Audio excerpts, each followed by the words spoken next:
Next up, we've got another one of the co-creators of this show. You've seen this guy at the Moth. You've seen him on Nights of Our Lives at the Magnet Theater. He's also written a solo show called A Public Private Prayer, which debuted at the Pit at SoloCom last fall. He's looking forward to bringing that back to you as soon as we're able to do live theater shows again. So please give a warm digital welcome to my friend Grant Bowen, everybody. Whoop. Hey, Will, thank you so much. All right, I think we're good to go here.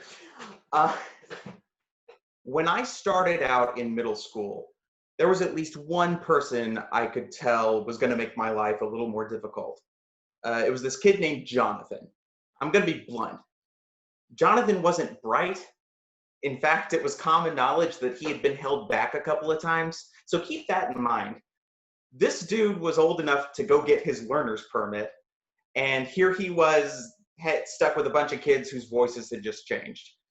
And that must have made him feel really insecure because what he lacked in intelligence, he made up for in meanness. Jonathan was like a true school bully. Like, he didn't get along with any of the teachers. We were constantly hearing about fist fights he was getting into outside of school. And he really went out of his way to antagonize people. And in gym class, he took this antagonism to like prison yard levels. Like, if you were scrawny or small, you were an easy target for Jonathan. If you had a lisp or a speech impediment, he would make fun of the way you talked. And when the coaches weren't looking, sometimes he would go so far as to start, ganging up on somebody and shoving them around. In case you can't tell, I didn't like this kid. There's a part of me that still doesn't like this kid. He never really picked on me, but I hated watching him pick on these other kids. But whenever I got the slightest inkling to maybe step in and stick up for someone who was a target, Jonathan would catch me with this really intense stare that he had out of his bright blue eyes. It was like this ice cold serial killer kind of glare. He'd just be like, "What's up, Bowen?" And I'd be like, "Nothing," and I'd get away. I'd try to I'd think, "Come on, you gotta keep your head down." See, I was scared of Jonathan. And I was still this goody two-shoes rule follower at this point. Like, I was trying to be a good student, and I wanted to be the guy that everybody got along with.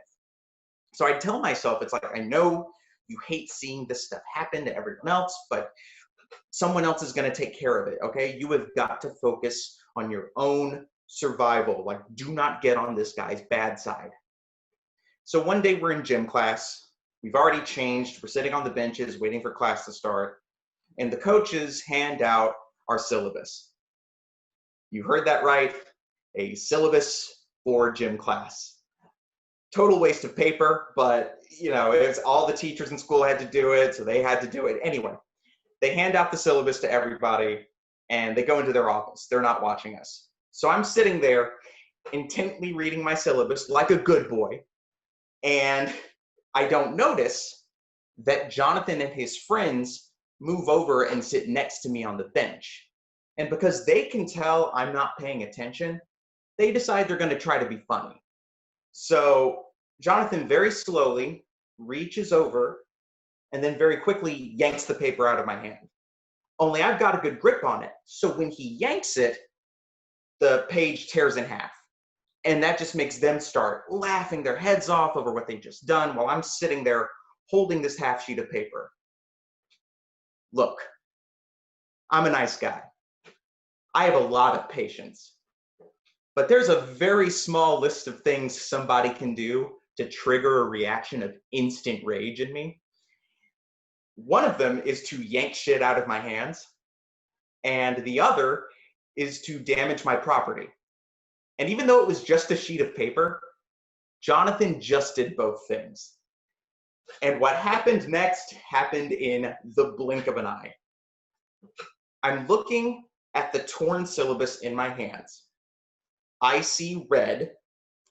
I look over to see Jonathan and his friends laughing at how stupid they've just made me look.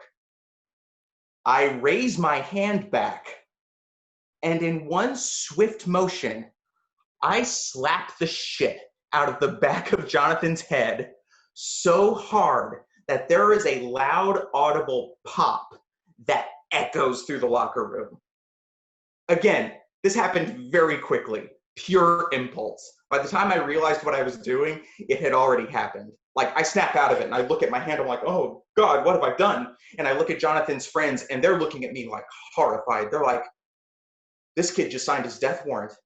Oh, sweet youth, you had so much life ahead of you. And then we turn and look at Jonathan, whose head is lurched forward, his eyes are closed, and he's gritting his teeth. It is the look of someone who's doing everything they can to restrain themselves. And if the previous moment happened in the blink of an eye, this moment felt like time had frozen because we were all waiting to see how Jonathan was going to respond. And then, slowly, he turns his head towards me, locks in with that serial killer glare of his, with those icy blue eyes. And as I stare death in the face, he says, very quietly, Bowen, if you ever do that to me again, I am going to kick your ass. And I was like, got it, bye. And I got away from there. I just ran away. I went, sat with some other friends. I asked the coaches for another copy of the syllabus. And shortly after that, like, class started. And for a few days after that, I was absolutely terrified.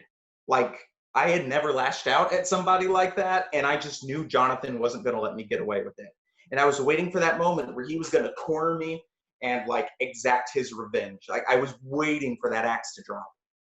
But then after a few days went by, I realized that nothing had happened. In fact, Jonathan had barely said 2 words to me. Like, wouldn't even make eye contact with me. And that's when I put it together. When I slapped him in front of his friends like that, I had embarrassed him. I had stood up to him. And now he was leaving me alone because he saw me as someone who would stand up to him. And then I thought about everything I knew about Jonathan. Like, I thought about how he'd been held back, he was struggling in school. And I had also heard that he didn't have the best life at home. And that doesn't make him pure evil. It means he's just a kid who's got his own problems, and he's frustrated, and he doesn't know what to do. Just like I've got my own problems.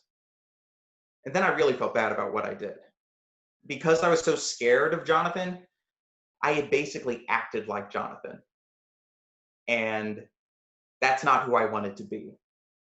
So from that day on, I didn't get picked on by Jonathan. And from that day on, I never hit anybody else at school again. Thank you.